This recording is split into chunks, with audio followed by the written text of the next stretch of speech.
failed? Zara looked confused. No, you proved their theories wrong. Mr. Voss tried to step between them. Student Zara 47, you are in violation of "My name is Zara," she shouted, surprising everyone, including herself. Not Zara 47, not a number. My name is Zara and I am a person.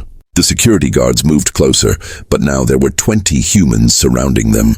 Beach workers, tourists, local police, all of them looking angry. You want to know the truth? Zara continued, tears running down her blue cheeks. The council believes humans are defective, that your emotions make you weak, that your compassion is a mental illness. But Jake proved them wrong, Sarah said. Yes, Zara nodded. The research shows that humans always choose self-preservation over helping strangers. But Jake jumped into deep water to save someone he had never met, someone not even of his own species. Jake felt sick. So what happens now? Mr. Voss spoke into his communicator. Control, this is Ground Team 7. We have a critical situation. The human subjects have learned the truth about the research project, requesting immediate extraction and memory modification. A cold voice came back through the device. Denied. The contamination has spread too far. Initiate Protocol 7. What's Protocol 7? Jake asked. Zara's face went pale. Memory erasure. For everyone who heard the truth, they will make you forget this conversation ever happened. Above them, the sky darkened. More alien ships were descending from orbit. Large ones. Military vessels with strange symbols on their hulls. They're coming to wipe our memories? Sarah asked. Worse, Zara whispered. They are coming to reset the entire research project. They will erase the memories of everyone in this town. Maybe everyone on this continent. Then they will start the experiment over. Jake looked up at the approaching ships. Then he looked at the humans around him. Ordinary people. Lifeguards and tourists and beach vendors. People who had families and dreams and hopes. How many people? He asked. Millions, Zara said quietly. Jake was quiet for a long moment. Then he pulled out his emergency radio and switched it to the emergency broadcast frequency. This is Jake Martinez at Crystal Lake, he said into the radio. If anyone can hear this, you need to know something. We're not alone, and we're not free. Mr. Voss lunged for the radio, but other humans blocked him. The beings you think are tourists are scientists, Jake continued. Earth is their laboratory, and they're about to erase the memories of millions of people to cover up their research. The radio crackled with confused voices from across the region. Jake, Zara said, looking up at the ships getting closer. What are you doing? Jake smiled, the same brave smile he had given her in the water. Something they never expected, he said. I'm letting everyone know we're in a fight. Jake's emergency broadcast crackled across the region. Within minutes, his radio exploded with voices. Police stations, fire departments, news reporters, and ordinary citizens all demanding answers. This is Chief Morrison, State Police, came a strong voice. Jake, are you saying we're under some kind of alien control? That's exactly what I'm saying, Jake replied, watching the military ships grow larger in the sky. And they're about to erase millions of memories to cover it up. Above them, the alien ships began to glow with an eerie blue light. Zara grabbed Jake's arm. The memory pulse, she whispered. They are charging the mind wipe devices. In 5 minutes, everyone within 1,000 miles will forget this ever happened. Mr. Voss smiled coldly. It is over, primitive creatures. You cannot fight advanced technology with your emotions, but Jake wasn't giving up. He grabbed his emergency flare gun from his lifeguard kit. Sarah, get everyone to spread out. Make noise. Let the whole world know we're here. Sarah nodded and started shouting to the growing crowd of humans. Everyone call someone. Text, email, social media. Tell everyone what's happening right now. Hundreds of humans pulled out their phones. Within seconds, live streams were broadcasting from Crystal Lake. Social media exploded with videos of the alien ships. News stations picked up the emergency broadcasts. Jake fired his flare directly at the nearest ship. The bright red light burst against its hull like a tiny star. The aliens laughed. Pathetic, said one of the security guards. Your primitive weapons cannot harm our ships. Maybe not, Jake said, loading another flare. But the whole world is watching now. Try to erase the memories of 7 billion people. More flares shot up from around the lake. Other humans had found emergency flares, fireworks, anything that made light and noise. the sky filled with bright colors and smoke. Zara watched in amazement. She had never seen anything like it. On Velen, when the government gave orders, everyone obeyed. But these humans were different. The more hopeless the situation became, the harder they fought. "I don't understand," she said to Jake. "You cannot win. Why do you keep fighting?" Jake smiled as he loaded another flare. "Because someone has to. Because giving up without trying isn't living. It's just existing." More voices came over the radio. Military bases were scrambling jets. Scientists were analyzing the alien ships on live television. The president was being briefed. The whole world was waking up to the truth. Mr. Voss spoke urgently into his communicator. "Control! The contamination has spread beyond our ability to contain. The entire human network is aware of our presence." The cold voice replied, "Impossible. Primitive species cannot coordinate at this level." "Sir, they are broadcasting on thousands of channels simultaneously. Their global communication network is spreading the information faster than we can stop it." On the ships above, alien commanders were having heated discussions. Their plans depended on secrecy. But now millions of humans knew the truth, and that number was growing by the second. Zara stepped forward and spoke to Mr. Voss in their own language. The other aliens looked shocked to hear a student giving orders. "What did you say?" Jake asked. Zara's voice was strong and clear. "I told them that they were wrong. That human compassion is not weakness. It is the greatest strength in the universe." She turned to address all the aliens. "I renounce my citizenship in the Galactic Council. I choose to stay with the humans. I choose to feel emotions. I choose to care about others even when it is hard." Other young aliens in the crowd began to murmur among themselves. Some looked uncertain. A few stepped closer to Zara. The radio crackled again. "This is General Patterson, U.S. military. We have jets en route to your location. All alien vessels, you are ordered to withdraw immediately." Similar announcements came from military forces around the world.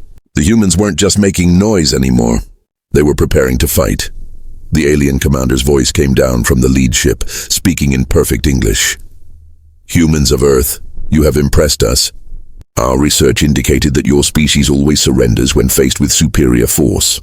Jake held up his radio. "Then you don't know us very well." "Indeed," the alien commander replied. "We have studied you for 50 years, but we never understood your true nature. You do not help each other because it is logical. You help because you believe it is right." The ship's blue glow began to fade. "We withdraw our research classification of Earth," the commander announced. "Your planet will be granted full recognition as a sovereign world. The Galactic Council will vote on your admission as equals." Zara felt tears of joy run down her face. Around the lake, humans cheered and hugged each other. Jake put his arm around Zara's shoulders. "So what happens now?" Zara looked at the human who had saved her life, who had taught her what it meant to really live.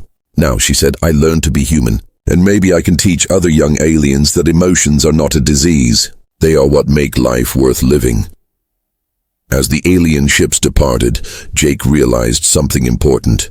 The greatest victory wasn't driving them away. It was showing them that compassion and courage could change the universe, and sometimes the most human thing you can do is remind others what it means to be truly alive. "You monsters!" Sarah shouted from behind the wall of alien tourists. "She's just a child." Jake ignored them all. He focused only on the girl in front of him. Her name tag read Zara in both alien symbols and English letters. "Come on, Zara," he whispered. "Breathe for me, more chest compressions, more rescue breaths." Jake's arms burned, but he wouldn't stop. He thought about Emma, cold and still on the pool deck. He thought about the words he couldn't take back.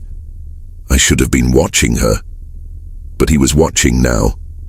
30, 31, 32. Suddenly, water rushed out of Zara's mouth. She coughed hard, her body jerking. Her silver eyes opened, confused and afraid. Jake felt relief flood through him. "Hey there," he said gently. "You're okay. You're safe now." Zara looked up at Jake's face. She saw the scratches her nails had made. She saw the worry in his eyes. Around them, alien tourists were complaining about the boring ending to their entertainment. But Zara wasn't looking at them. She was looking at the human who had risked his life to save hers. "Why?" she whispered in broken English. Jake smiled, the same smile he used to give Emma when she skinned her knee. Because that's what we do, he said simply. Above them, Mr. Voss spoke into his communicator again. Control, we have a problem.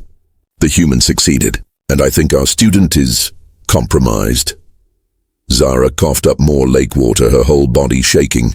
Jake knelt beside her, his red lifeguard jacket dripping wet. Without thinking, he pulled off his dry backup shirt and wrapped it around her shoulders. You're safe now, Jake said softly. Just breathe slow and easy. Zara felt the warmth of the fabric against her cold blue skin. No one had ever given her their clothes before.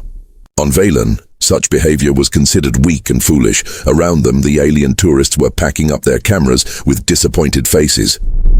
Show's over, grumbled the four-armed Zentari. Nothing interesting left to film. Waste of time, agreed a rock-like Mordian. The human ruined a perfectly good natural selection event. Mr. Voss stepped forward, his tall shadow falling over Jake and Zara. Zara, 47, he said in the cold, formal way teachers spoke on Valen. Return to the transport immediately. We are leaving. Zara struggled to sit up. She looked at Jake, then at her teacher. Something felt different inside her chest. It was warm and strong, like a fire burning. But sir, she said quietly, this human, he saved my life. Irrelevant, Mr. Voss replied. The human acted on primitive instinct, nothing more. Such behavior is considered mental illness on advanced worlds. Jake's face darkened. Mental illness. I saved her life. Mr. Voss looked at Jake like he was looking at an animal in a cage. You interfered with natural law. On Velen, we understand that the weak must be allowed to fail. It makes our species stronger. She's not weak, Jake said, anger rising in his voice. She's just young, and she couldn't swim. Exactly, said Mr. Voss. A weakness that should have been corrected. Zara felt something cold and horrible crawl up her spine. Her teacher was saying she should have died. Her own people were saying her death would have been good for their species. But this human stranger had risked his life to save her. Come, Zara 47, Mr. Voss ordered. We have wasted enough time on this primitive planet. The other alien students were already walking back toward their transport ship. They talked and laughed like nothing important had happened. Like Zara's near-death was just another boring field trip event.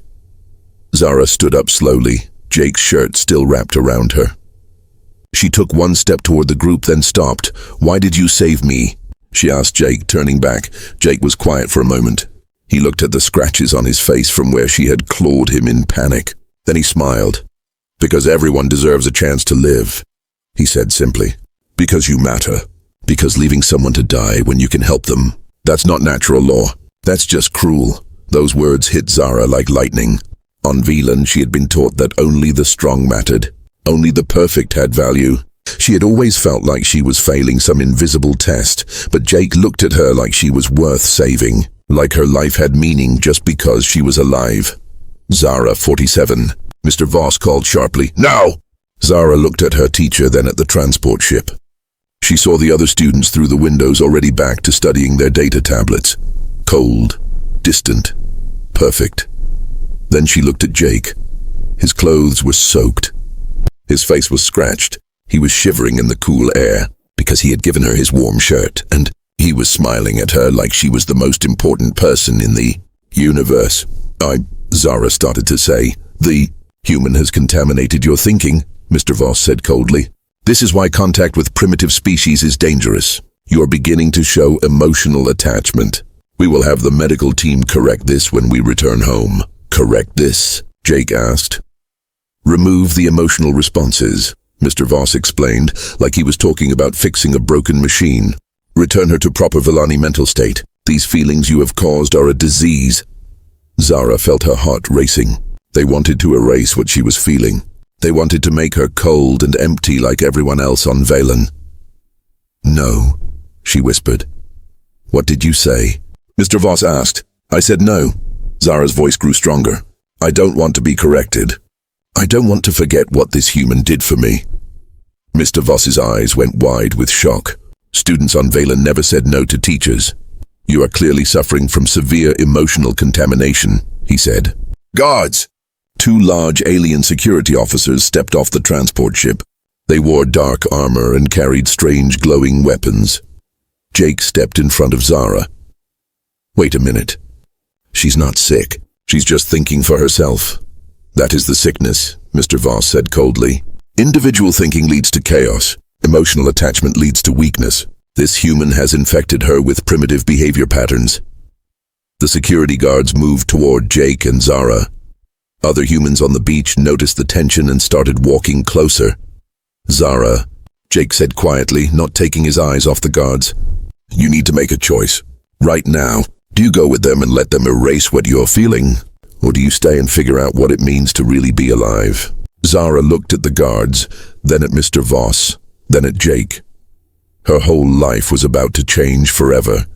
And for the first time in her life, she knew exactly what choice she wanted to make. Zara stepped back from the security guards, her hands shaking. I choose to stay, she said, her voice barely a whisper, but Jake heard her. He moved to stand beside her, facing the armed aliens. You heard her. She's staying. Mr. Voss's face twisted with anger. Impossible. She is a minor. She belongs to the Villani Education Authority. You cannot keep her here. I'm not keeping her anywhere, Jake said firmly. I'm just not letting you drag away someone who doesn't want to go. The security guards raised their glowing weapons. Other humans on the beach saw what was happening. Sarah the lifeguard was already on her radio calling for help. A few brave tourists started walking toward the group. Step away from the contaminated subject, one guard ordered in broken English. Contaminated? Jake laughed bitterly. You mean thinking for herself? Zara found her voice. Jake, she said quietly, there is something you need to know. About why we are really here. Mr. Voss's eyes went wide. Silence. You are forbidden to share classified information. But Zara ignored him. She looked directly at Jake. We are not tourists, she said. This whole place. It is a research facility. You humans are the subjects. Jake felt cold dread wash over him. What do you mean? Earth was classified as a primitive world 50 years ago, Zara explained, the words pouring out of her. The Galactic Council decided that humans were interesting specimens. Your planet became what do you call it? A nature preserve? A zoo, Jake said, his voice flat. Yes, Zara nodded sadly. A zoo. We study your emotional responses, your irrational behaviors, your attachment to weak members of your species. Sarah had reached them now, along with several other humans. They listened in growing horror. You're saying, Sarah asked slowly, that all the alien tourists who come here, you're all studying us? Mr. Voss stepped forward. Enough! This information is classified at the highest levels. But Zara kept talking. The resorts, the hotels, the tour groups, they are all research stations. We record everything. How humans react to danger, how you help strangers, how you show emotion. Jake thought about all the times he had seen alien tourists pointing and taking pictures. He had thought they were just curious visitors. But they were scientists, studying humans like lab rats. The drowning, he said, understanding flooding through him. They let you drown on purpose. No, Zara shook her head. That was a real accident. But when it happened, she looked ashamed. They saw it as a perfect research opportunity, to see how humans would react to an alien in distress. And I failed their test, Jake said bitterly. Click, click, click. The sound of alien cameras filled the air at Earth's Crystal Lake Resort. Zara pressed her blue hands against the transport window as their ship landed. Her large silver eyes sparkled with excitement. Look at this place, she whispered to her friend Kex. It's so wild. Their teacher, Mr. Voss, stood at the front of the transport. His tall, thin body cast a shadow over the young Villani students.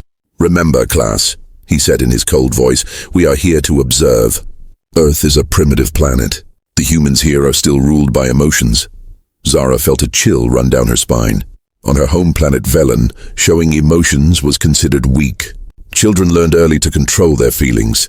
But something about Earth called to her. The transport doors opened with a soft hiss. Warm Earth air rushed in, carrying the smell of water and green plants. Zara had never smelled anything like it. Stay close to the group, Mr. Voss warned.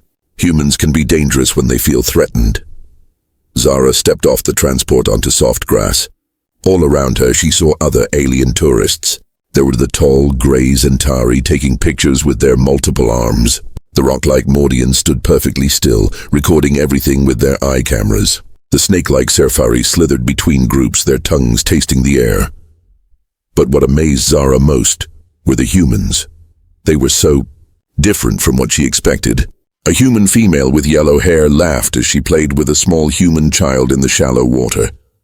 The sound was bright and warm. On Velan, adults never made such sounds. Fascinating, said Kex, taking pictures.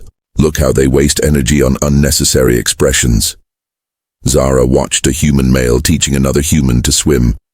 When the learner succeeded, both humans smiled wide. The teacher even put his arm around the other's shoulders. Why do they touch each other so much?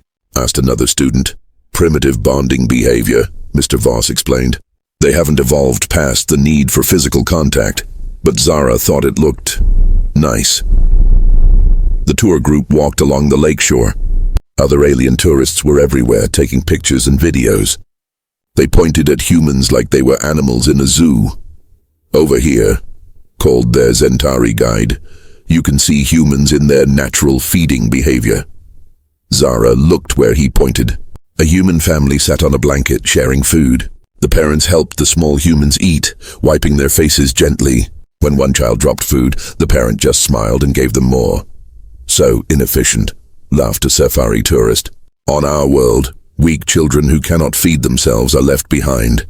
Zara felt something strange in her chest. It was warm and uncomfortable. She didn't understand it. The group moved to a wooden platform that stretched over the deep water.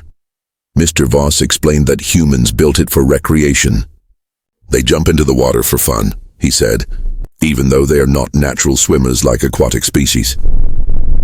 Zara moved to the edge of the platform.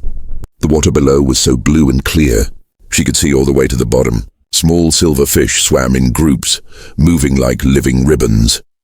Perfect photo opportunity, said Kex, holding up his camera. Zara leaned forward to get a better look at the fish. She wanted to capture their beauty. The wooden rail was wet from the morning dew.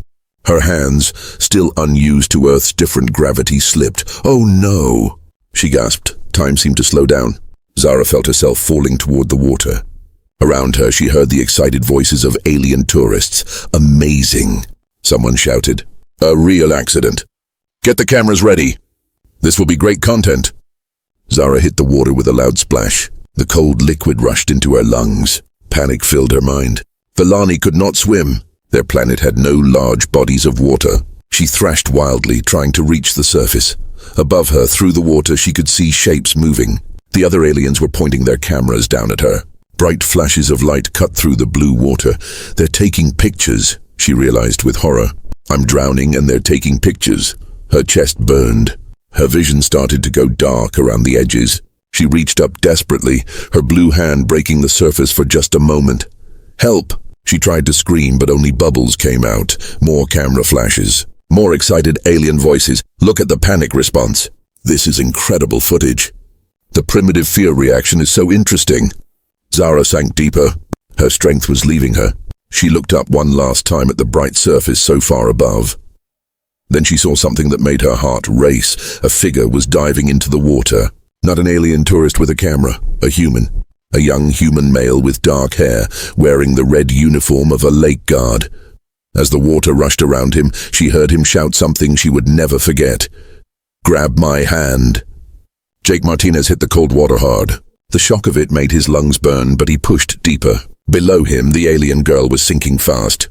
Her blue skin looked almost white in the deep water. Not again, Jake thought. I won't lose another one. He kicked harder, his lifeguard training taking over. 15 feet down, 20 feet. The alien girl's silver eyes were wide with terror. She was clawing at the water, making everything worse. Jake reached for her, but she panicked. Her sharp nails scratched across his face. She grabbed his throat, trying to climb on top of him. In her fear, she was pushing both of them deeper. Stay calm, Jake told himself. He had seen this before. 3 years ago, with his little sister Emma. Emma had been only 8 years old. Jake was supposed to watch her at their uncle's pool party. But he had been talking to friends, showing off, not paying attention. When he finally looked, Emma was at the bottom of the deep end. By the time Jake dove in, it was too late. Now, in Crystal Lake, Jake grabbed the alien girl firmly. She fought him, scratching and kicking. He wrapped one arm around her chest and started swimming up. His lungs screamed for air. Above them, Jake could see the platform. Dark shapes moved around the edges. More camera flashes cut through the water like lightning. They're still taking pictures, Jake realized with anger. She's dying and they're still taking pictures. The alien girl went limp in his arms. That was bad. Very bad. Jake broke the surface, gasping for air. "Grab my hand," he shouted to the aliens on the platform, but none of them moved to help. They just kept filming. A tall, thin alien in teacher robes looked down at Jake. "Interesting," he said in a cold voice. "The human shows protective behavior toward a different species. Most unusual. Help me," Jake yelled. "She's not breathing." "Fascinating stress response," said another alien, a gray creature with 4 arms holding cameras. "The human seems to think we should interfere with natural selection." Jake felt rage burn in his chest. These aliens were watching a young girl die like it was entertainment. He swam to the platform's ladder, pulling the unconscious alien girl with him. His muscles shook from the effort. Other humans on the beach had seen what happened. They were running toward the platform. "Move!" shouted Sarah, another lifeguard. She tried to push past the alien tourists, but they blocked her. "Better camera angle from here," laughed a rock-like alien. "Don't want humans ruining the shot." Jake hauled the alien girl onto the platform. Her blue lips were turning darker. No pulse. No breathing. "Come on," he whispered, starting chest compressions. "Come on, kid. Don't do this," just like Emma, he thought. "But not this time. This time I'm here." Jake tilted the girl's head back and gave her rescue breaths.